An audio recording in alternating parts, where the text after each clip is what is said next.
Now, what does that show us then? Let's take a look. This is a box that we would find in the periodic table for oxygen. The number at the top is always the atomic number. That's how many protons we have. Down here we have the atomic symbol. Now, in this case, remember, uppercase and lowercase makes a very big difference. Below it, we're going to have the name. And at the bottom, because there's all the decimals, this is the atomic mass.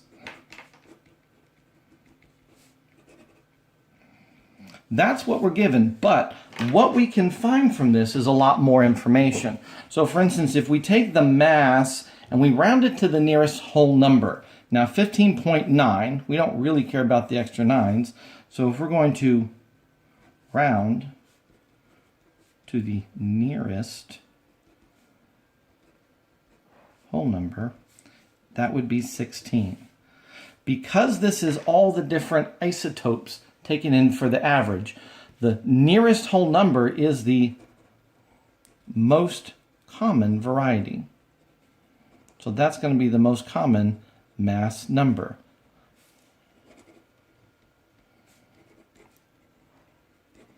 That's protons plus neutrons.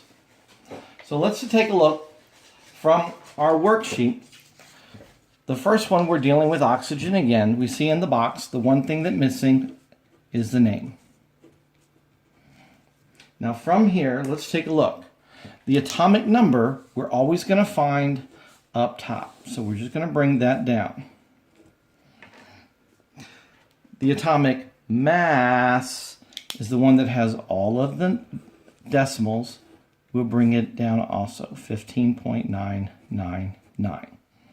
Now, the mass number, we want that to be rounded from the nearest whole number. So 15.9, again, we don't care about the extra nines, that rounds to 16. We found that by rounding. Now, from here, we're going to be able to figure out the protons, neutrons, and electrons given these numbers. The first one's pretty simple. The atomic number, by its definition, is the number of protons.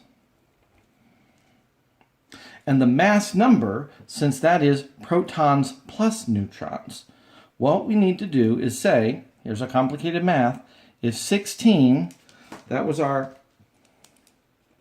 protons plus the number of neutrons, we already know that protons was 8. So 16 is 8 plus what number? Well, in this case, pretty simple. That's another 8. The periodic table of elements is always going to represent the atom in its neutral state, meaning it doesn't have a plus or a minus charge. Remember, the pluses come from the protons. So in its neutral state, the number of protons always equals the number of electrons. So if we have 8 protons, I'm going to use blue again because, again, we're just going to bring it down.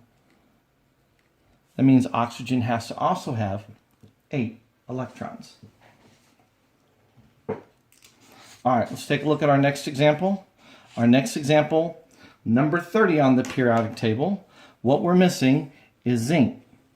Capital Z, lowercase n. Notice lowercase, not just a capital N made smaller. It makes a difference. We're going to start again. We take our atomic number. That is straight from the top. We're going to slip around here and make our life a little bit easier. Since we already know the atomic number, we already know that that's the number of protons. And since it's a neutral atom, we already know that has to be the same as the number of electrons. So right away, that number gives us 3 things to fill in. The atomic mass, we need all the decimals, 65.39. When we round that to its nearest whole number, we don't care about the 9, 65.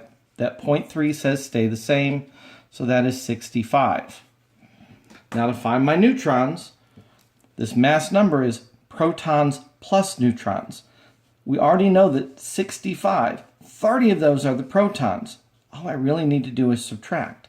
30, I need another 35 to make the mass number 65. So protons equal to electrons. The protons plus neutrons equals the mass number that we got by rounding. One more example.